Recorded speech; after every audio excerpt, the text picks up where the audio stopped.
Okay, we're going to come into Warrior 1, Virabhadrasana 1, followed by Virabhadrasana 3, which is a balance. So if you would like to go to stand close to a wall or have a wall close by, that's fine. In terms of distance, you probably want to start in the middle of your mat for this sequence, either facing the wall so that when we come forward you can hold on to the wall, or indeed you can be back face to the wall so that when we come forward into Warrior 3 you can place your foot on the wall, which can help with the balance.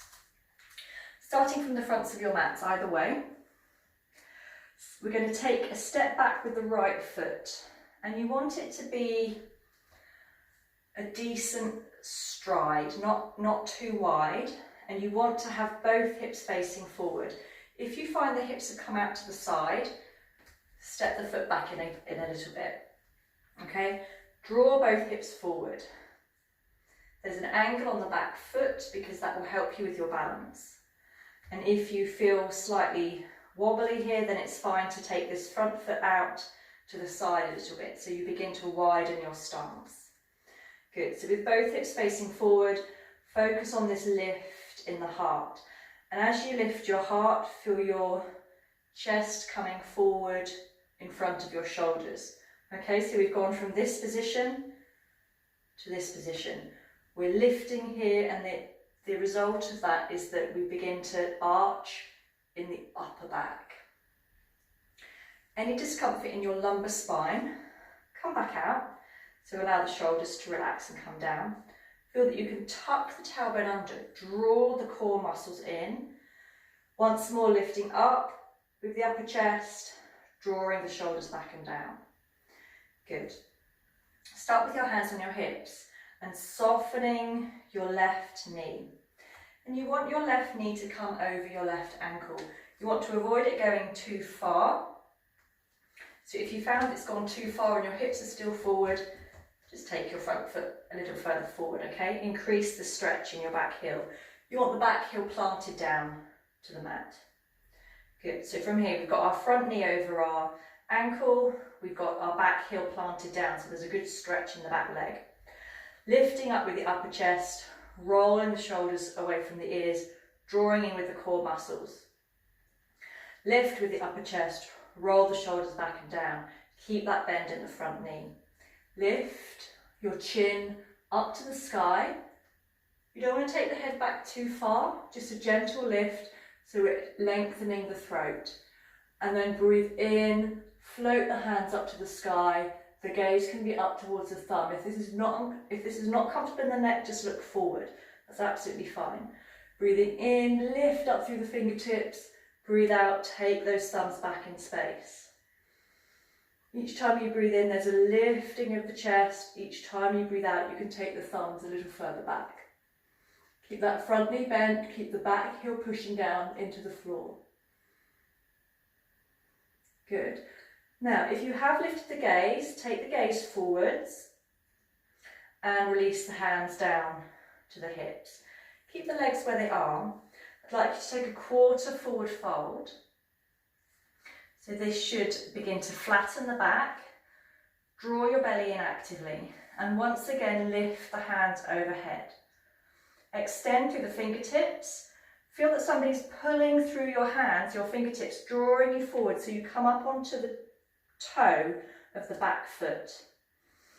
Keep that movement going, so somebody's lifting you up with your hands, and when you can't go forward anymore, you can begin to pivot over your hips.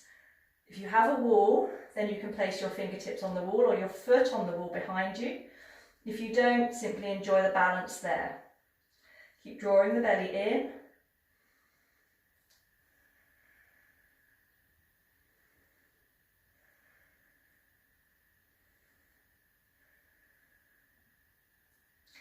When you're ready to come out, soften the standing leg. Begin to lower the back toe towards the floor. Back into Virabhadrasana 1 briefly. Take the hands to the hips and stepping forwards.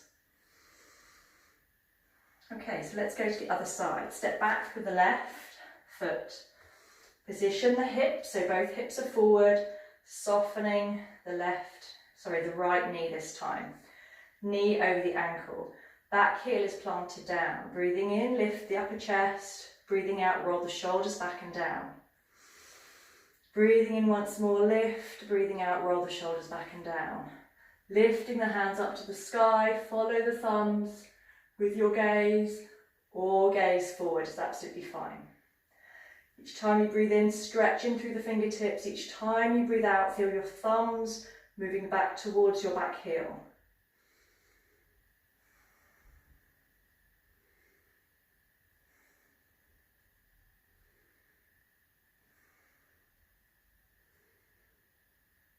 Next time you breathe in, take the hands back down to your waist.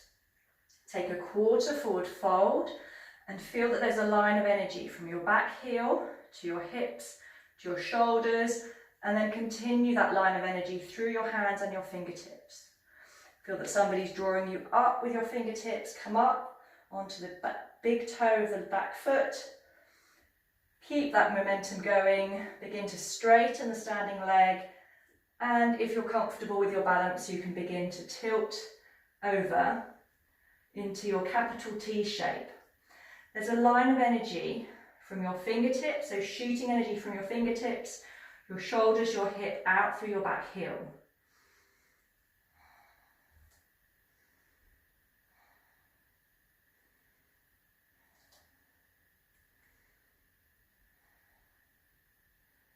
When you're ready to come down, soften the standing leg, lower the back toe, the back heel, lift the hands to the sky, and take your hands back to your hips and stepping forward, back into Tadasana. Fantastic. So the next posture we're going to come into is Trikonasana. So come a little bit further forwards on your mats. Take a wider step back this time with your right foot. This time we're going to allow the hips to follow wherever they want to go. So we're not going to have them facing forward. We've got a wider stance, so the hips probably will be off to a diagonal. And then we're going to turn the chest and the shoulders so that the shoulders and the arms are along the long edge of the mat. Lift your hands up to shoulder height. Soften that left knee a little. And then as you breathe out, stretch into the left fingers. We want to think about this top shoulder staying upright so we're not collapsing and looking down towards the floor. Good. Keep reaching into these fingers and then take the hand to wherever they reach. So the hand might reach the thigh, it might reach the shin, it might reach the ankle, it might reach the floor. You might have a set of books or blocks that you can rest the hand on too, which is great. Once the hand is wherever it reaches, start to straighten that front leg. Reach the other hand up to the sky. And we're going to take 5 breaths in Trikonasana triangle pose. Feeling as though somebody were lifting you up through that top hand, pushing down through the outer edge of the back foot. One shoulder stacked above the other. Your gaze can be up towards the thumb, or if that's no good for the neck, down towards the lower hand. When you're ready to come out, we're going to soften that left leg a little. Reach away with the left hand.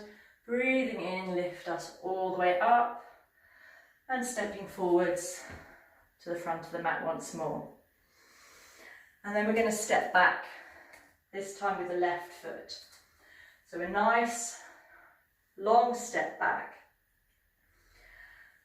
Turning the waist, the chest, the shoulders, all along the long edge of your mat. Take the arms out to shoulder height. Breathing in here, breathing out, a gentle softening of this front knee before you reach away. Reach away with the right hand. Reach, reach, reach. And then take it to wherever it reaches. So again, it might be thigh, shin, ankle, it might be the floor. Turn the chest open. So one shoulder stacks above the other, top hand floats to the sky. And then you can begin to think about straightening the leg. If you need to keep a little bend in that knee, it's absolutely fine. Just beginning to think about it becoming straight. Opening the chest. Gaze can be up towards that top thumb, towards the front of the room, or down towards the hand, wherever you're comfortable.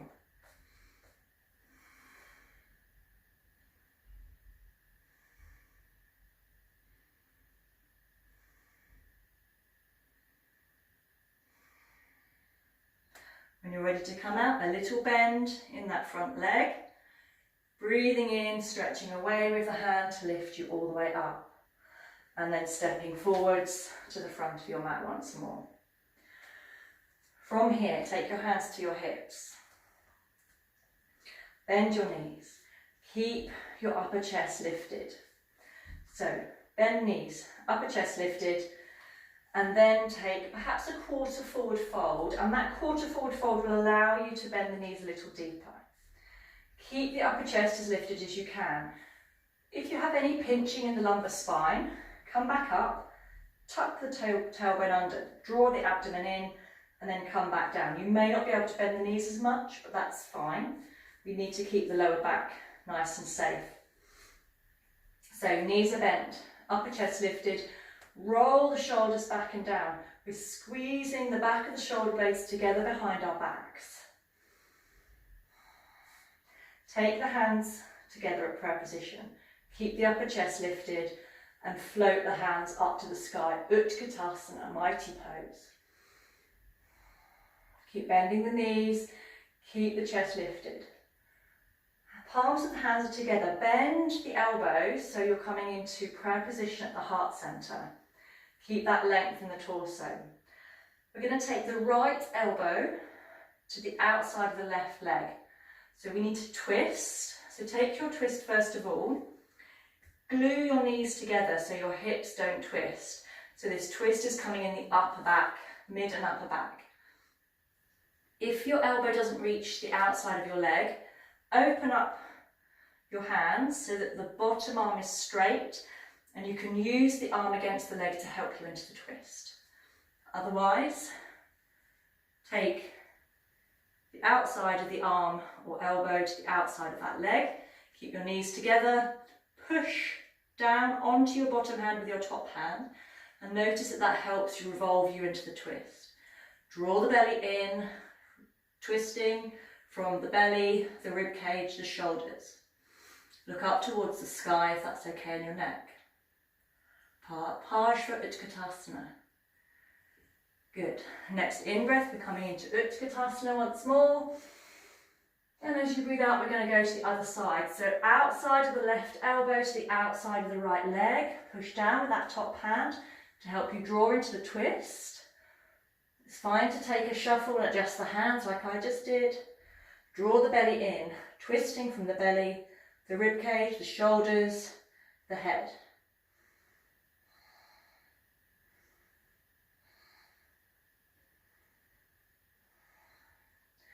Good. Next in-breath, coming up into Utkatasana. And as you breathe out, folding, taking a little stretch with those thighs. Ease out the thighs. From this forward bending position, breathing in and lift the heart.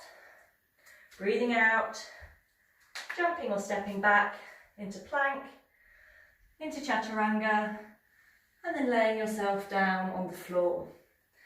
So we're laying down on our fronts. And just take a little breather here with the hands back by the hips. If you take your head to one side, just take a couple of breaths on one side. And then turn the head and take a couple of breaths with your neck turned in the opposite direction.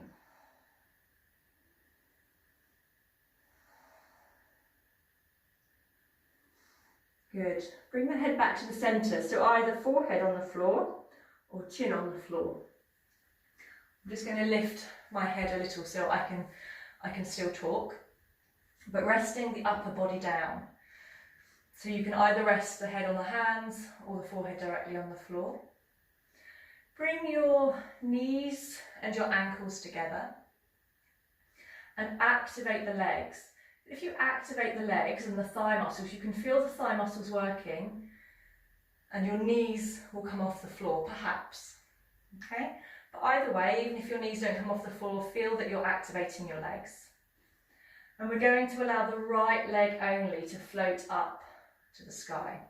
If you need padding under your hip bones or your pubic bone for this posture, please go ahead and grab a blanket or a cushion. Probably a blanket is better. We're lifting up the right leg. Lifting up as high as you can, keeping that leg beautifully active, and then slowly lowering it back to the mat. Take a moment to adjust, activate your left leg again, and then float that left foot up to the sky. Keeping the leg active, feeling as though somebody were drawing it away from your hips first, and then up.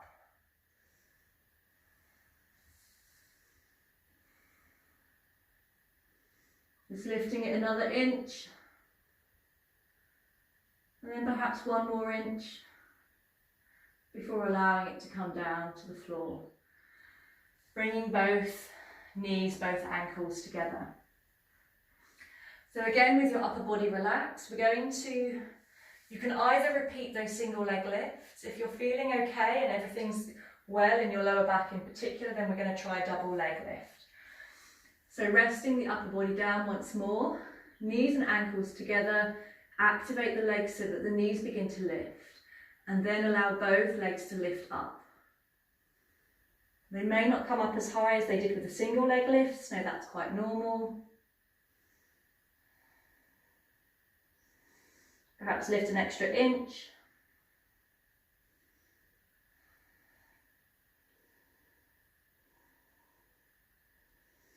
And then allow both legs to come down. And just give the hips and the bum a little wriggle.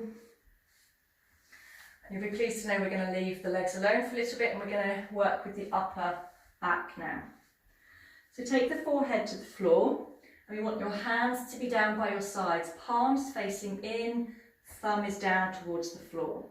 So the palms are close to your hips. Lift your hands behind you so your arms are active. We've straightened the arms and we're lifting the little fingers up behind us. Have a sense that that lifting lifts the rest of your body. So your head lifts, your upper chest lifts, your shoulders squeezing back behind you.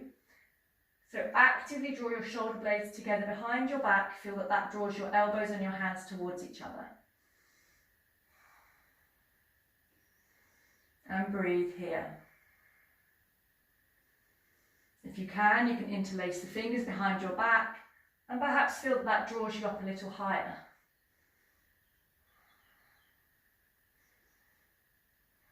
And slowly releasing down.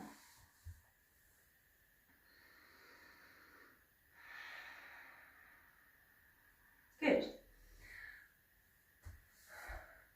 So feel free to repeat any of those previous postures, the single leg lifts, the double leg lifts, or just focusing on the upper body.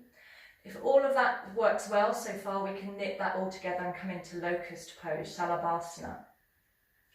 So we're going to once more rest the forehead down on the floor, take the hands by your sides, palms facing in, thumbs down. Lift the hands up so the little fingers come towards the ceiling. Interlace the fingers behind your back, squeeze the shoulder blades together. Lift the upper chest, lift the legs. Lift the arms up from your back, almost as though they were going to reach back and grab your toes. You can extend the fingers if that feels better, or interlace the fingers. And breathe here.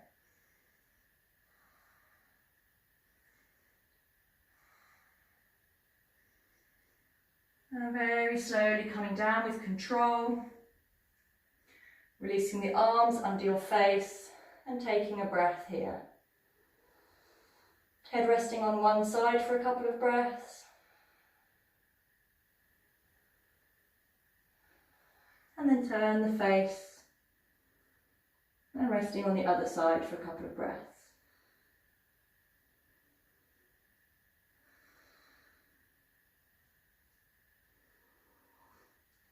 And take the hands beneath the shoulders, lift the hips up off of the mat, squeeze the elbows in to the sides of your body, push through the hands, lift your body up, and sitting back on your heels.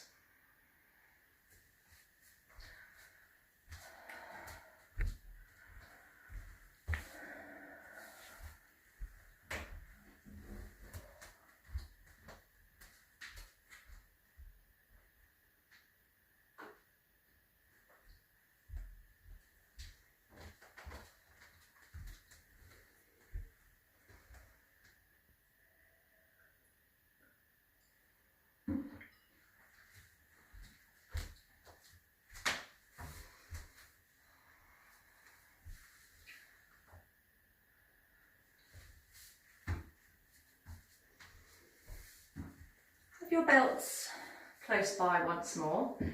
So either come into kneeling or cross-legged or sit up on some blocks, wherever you're comfortable for a few minutes. We're going to work with some neck stretches and then some shoulder stretches before coming into plow pose, Halasana. So with the neck stretches, it's important to make sure that the upper body is comfortably supported. So when you feel that this is happening and your shoulders are sloping down, you've gone slightly rounded in the back, please feel free to sit up on some blocks or some books or a stool, whatever you have handy. It's important that the shoulders are relaxed and the upper chest is gently lifted. Otherwise, we're not going to stretch the neck in the way we want to. So first of all, let's take with the upper chest still gently lifted, we're taking the chin down towards the throat, stretching the back of the neck nice and gently. The shoulders are staying down, relaxed away from the ears.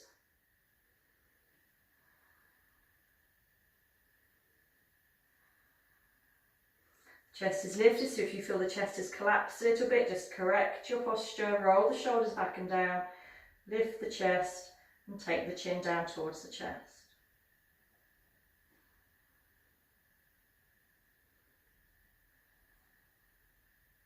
And if that feels okay, take your fingertips onto the back of your head and just exert a very gentle downwards pressure with your fingertips and then resist that pressure with your head. So your fingertips are pushing down, but your head is pushing up.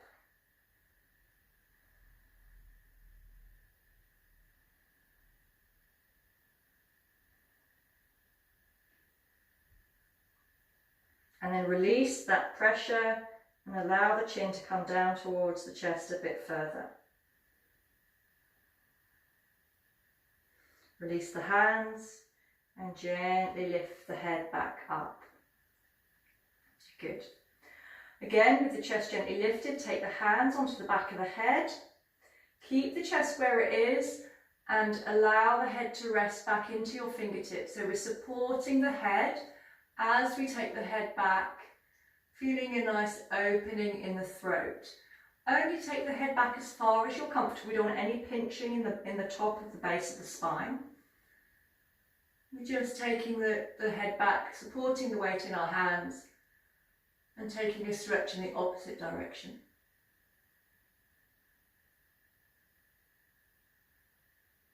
Gently lifting the head using the fingertips and take the hands back to your lap. Okay, then the next couple of stretches, I'm just going to turn to face you. We're going to turn the face, again keeping the shoulders neutral, turn the face over to the left. So the chin is level with the floor, we're not taking it up or pointing down. Keep the chin level with the floor and then turn the chin so it's over, positioning over your left shoulder.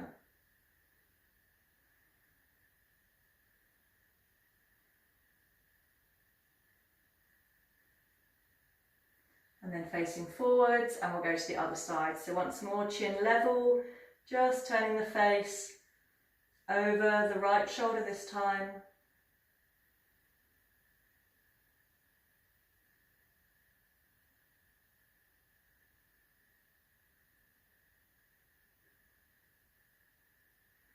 Facing forwards.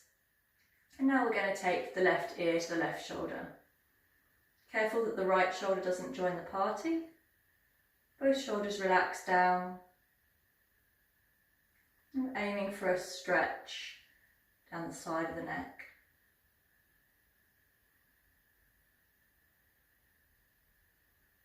Lifting the head gently upwards, always moving nice and slowly here. And taking the right ear to the right shoulder. Left shoulder staying down and relaxed.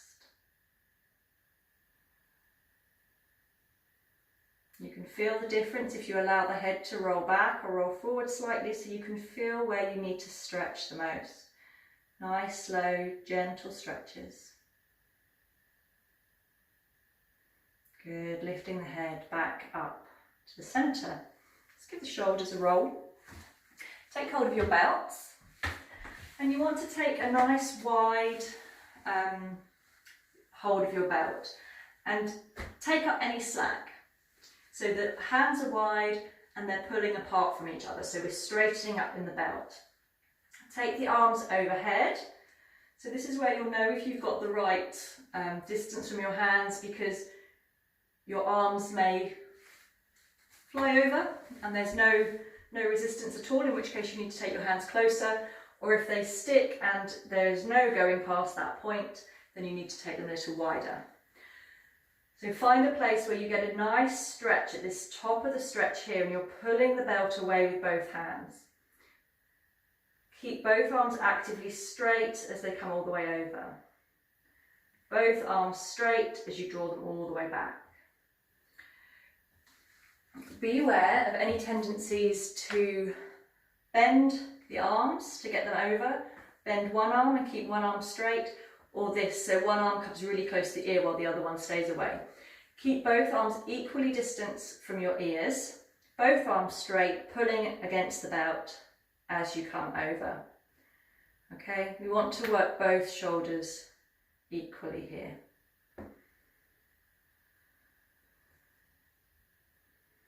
You want to keep the chest gently lifted, just as we did with the neck stretches. If you find the stretch beginning to ease and this becoming easy, then simply walk your hands in on the belt a little bit more. Keep drawing both hands away from each other, keep the arms straight, circling the arms overhead.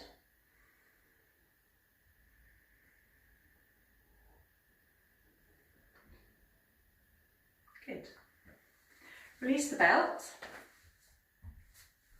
Take the arms out in front of you, turn the palms outwards by taking the thumbs down towards the floor. The arms are straight, and we're going to swim the arms back as if we were swimming through water. Take them all the way behind, and if you can, interlace the fingers. Please interlace the fingers. If the hands don't reach, grab hold of your belt once more and take hold of the belt. Interlace the fingers. Again, if you can, take the palms of the hands together as well. Good. We want to drive the arms so they're straight. Drive the knuckles to the floor. Allow the chin to come down towards the chest, but keep the chest lifted. Good. So the arms are straight, the chest is lifted, the chin is just gently relaxed down towards the chest. And then keeping the arms straight, we're going to begin to take the little fingers up towards the ceiling. Draw the shoulder blades towards each other and increase that stretch.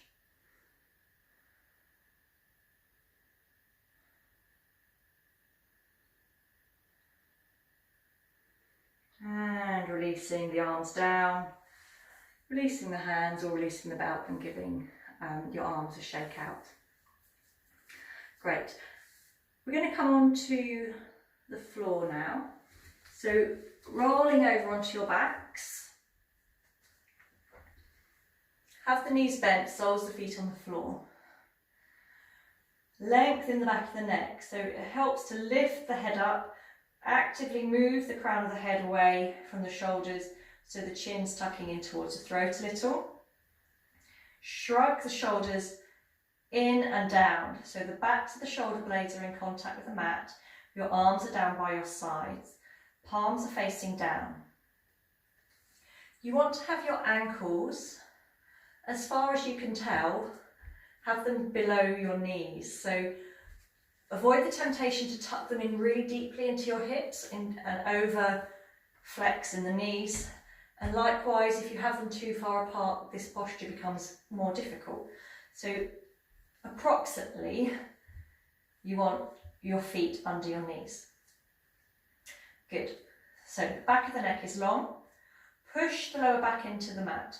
So this natural lumbar curve that we have when we lay here, we're going to get rid of it.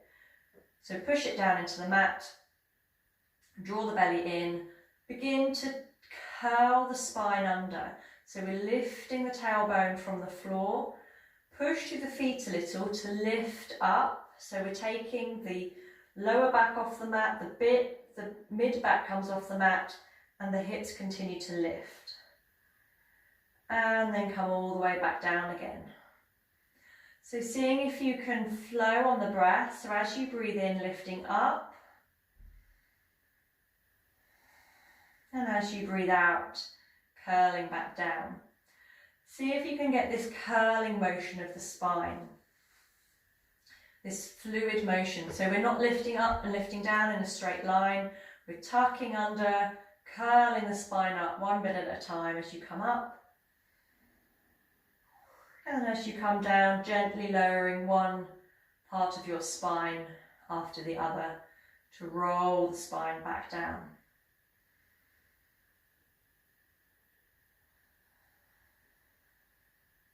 Okay. So the next time we're going to come up, we're going to hold. So push through your feet, hold the hips high. You might come into a position where the shoulders, the hips, the knees are in a nice straight line, and that's great. You can hold here. If you want to come a little higher, we need to adjust the shoulders a little bit to get them out of the way. So tuck one shoulder in, tuck the other shoulder in. You can interlace your fingers behind your back if they reach. If not, plant the palms of the hands down on the floor.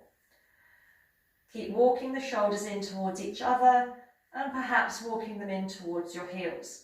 There's lots of lovely length in the back of your neck, and this will allow you to push the hips even higher up. Engage the glutes. It's a really good exercise for your glutes.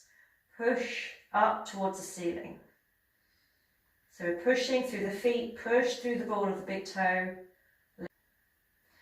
Then untuck your shoulders and allow the back to rest down on the floor. Bring your knees in towards your chest. Okay, take a couple of breaths. And we're going to come to a wall now. And we're going to demonstrate a different way of coming into plough pose to the way we've done it over the last few weeks. And we're going to need to come nice and close into the wall. So come to bring the side of your hip to the wall and then roll over onto your back so your bottom's nice and close to the wall. Your feet are up the wall and you want your knees bent, soles of the feet on the wall. Exactly the same as we've just done with Dvipadipittam. Shrug the shoulders under to start with, lengthen the back of the neck, this is really important. Take the hands down towards your hips. Now, just as we did in Dvipadipittam, we pushed through the feet, do exactly the same here, but we're pushing through the wall this time. And we lift the hips, and because the feet have the advantage of being higher up the wall, the hips come higher. Interlace the fingers behind your back, walk onto the top of your shoulders. Okay, so we're squeezing the elbows in towards each other, the hands are interlaced. If they don't interlace, then plant them down firmly on the floor, arms straight. So you'll notice that the chest is going to come close to the chin, and that's exactly what we want. So it may restrict your throat a little bit, but no, it's fine, you can still breathe. Okay, so from here, bend the elbows, take the hands onto either the hips or the lower back or onto the rib cage. You can release one foot from the floor if that feels comfortable and take it overhead. Just have a play here, know the wall's still there. So working nice and safely with control. Your body's supported by your hands. So if you feel comfortable, you can release both feet from the wall and take them to the floor overhead. Once you're here, keep coming up high onto the shoulders. Tuck the toes under and straighten the legs.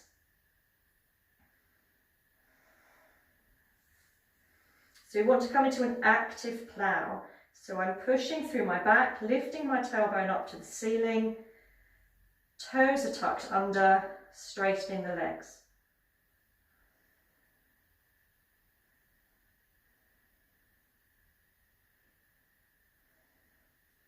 And then to come out, bend the legs. Take one foot back to the wall, other foot back to the wall. Release the elbows out to the sides and slowly coming down onto the mat.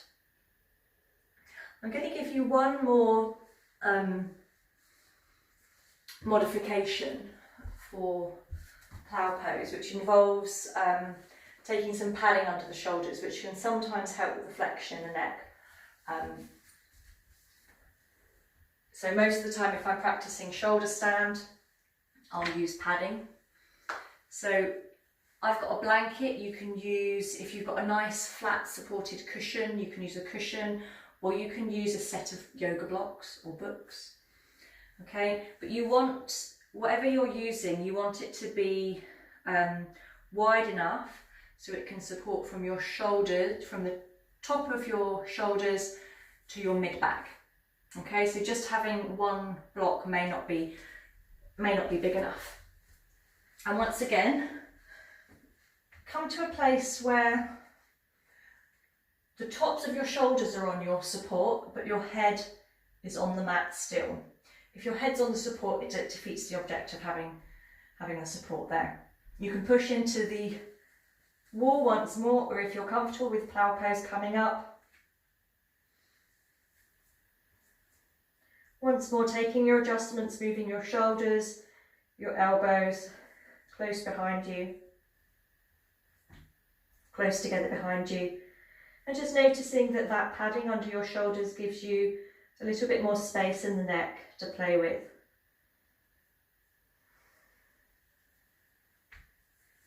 So give that a go.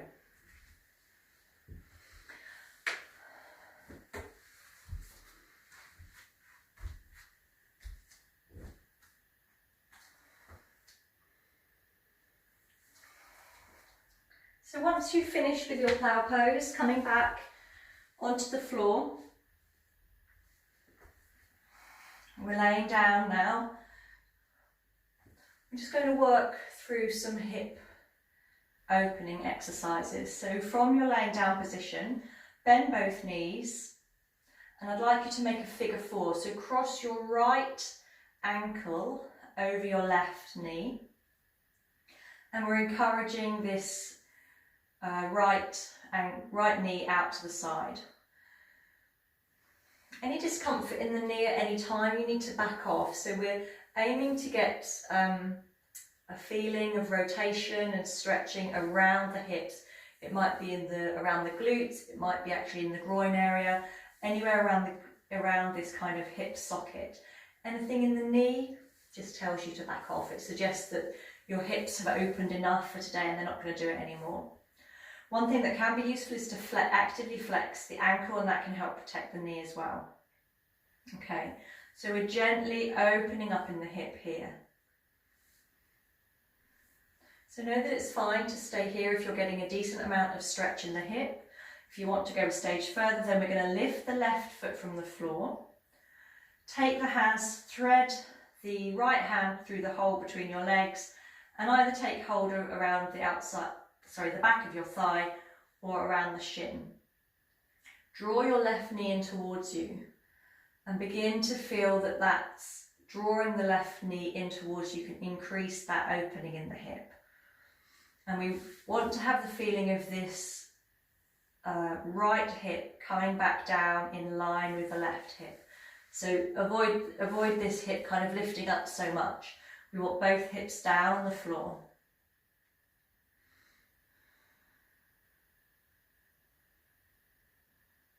So if you're familiar with these stretches and you want to go a stage deeper, you can take your right elbow around the right knee, left elbow around the sole of the right foot, and cradle that lower leg as if it were a baby.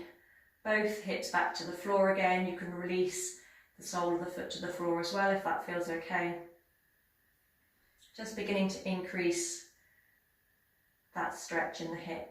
So any one of those variations, either with the sole of the foot on the floor, the left knee lifted, or cradling the leg, any of those works for you, it's absolutely fine. Don't feel the pressure to rush on.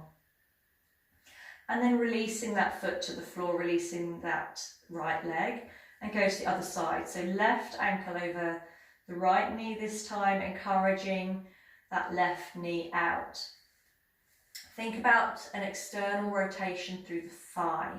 So rather than just thinking about pushing the knee away, which can damage the knee, think about this rotation through the thigh muscle, rotating deep into the hip joint. Flex the foot, the left foot, if that helps with any sensations in the knee. It's fine to stay here. If you want to lift the right foot and hold around the shin or the back of the thigh, that's great. Encouraging that right knee in towards you, encouraging your left hip down.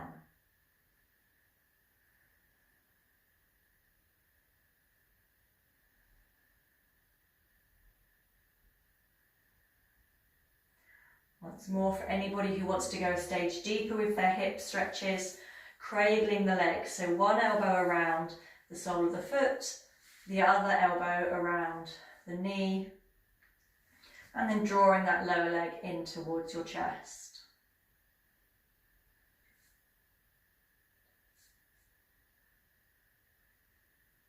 All the time thinking about both hips staying down on the floor.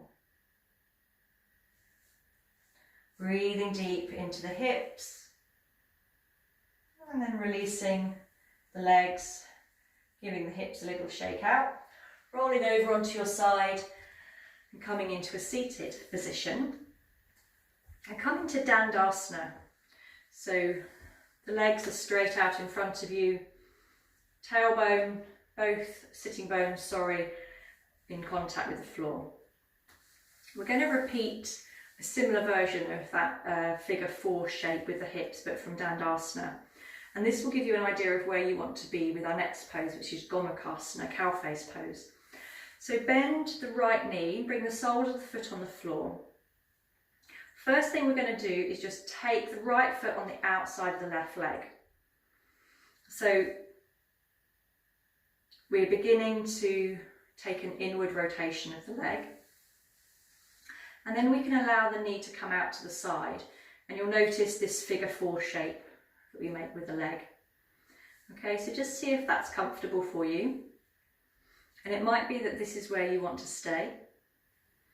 If this feels okay, you can begin to draw the right heel in a little bit. And what that does is it draws one knee over the other. So at this point, I've got my right knee hovering over my left knee.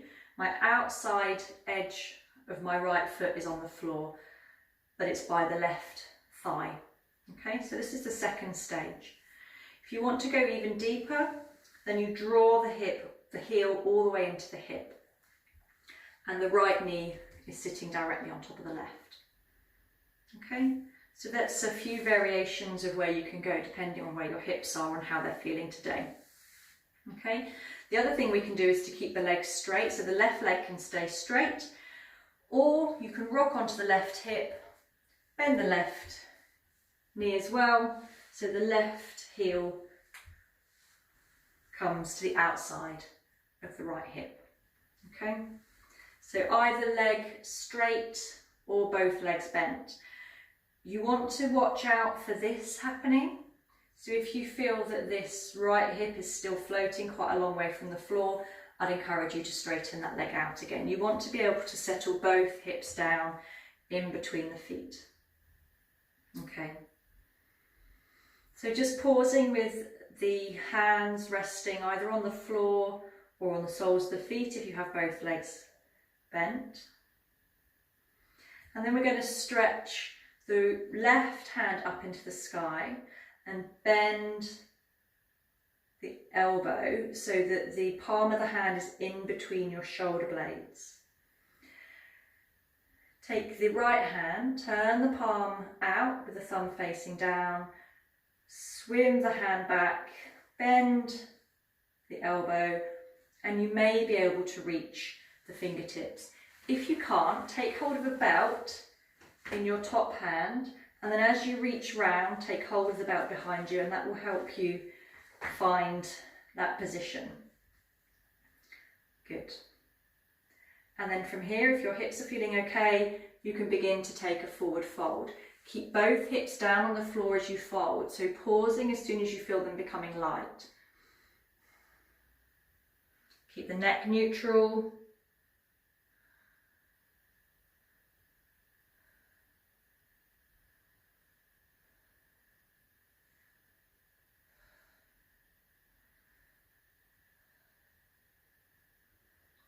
So wherever you are in your practice, even if you're sitting up and you don't come into the forward bend at all, that's absolutely fine. If you have taken a forward bend, then slowly coming up, releasing the arms.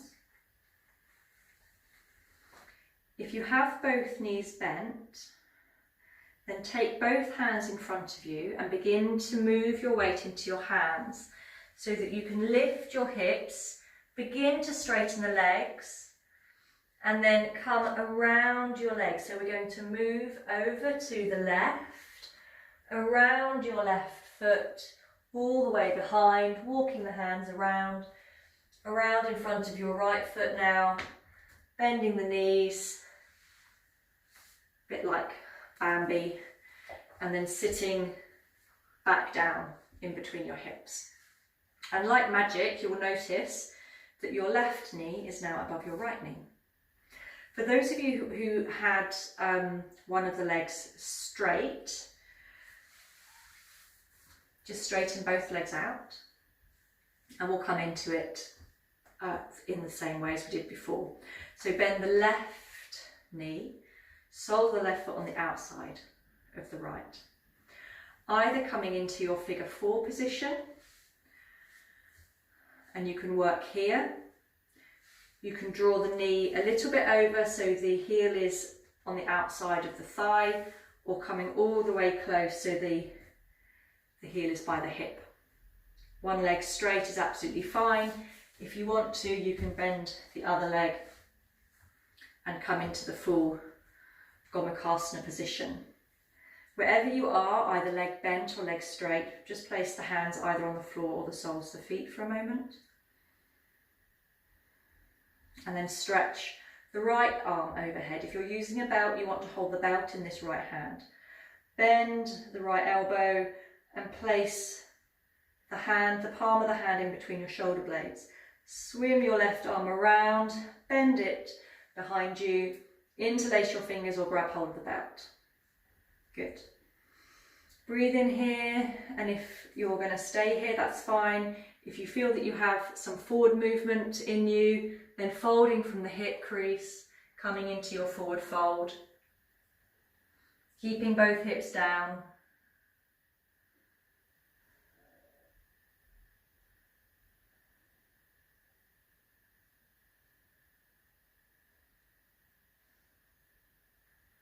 Gently breathing in and coming up. Releasing your arms. Rocking back, taking your hands behind you so that you can release the legs in front. And just give those thighs, those hips a little shake out. Good. So clear your space around you. Gather your warm things, so have a blanket. If you have a lavender eye pillow, grab that. If you need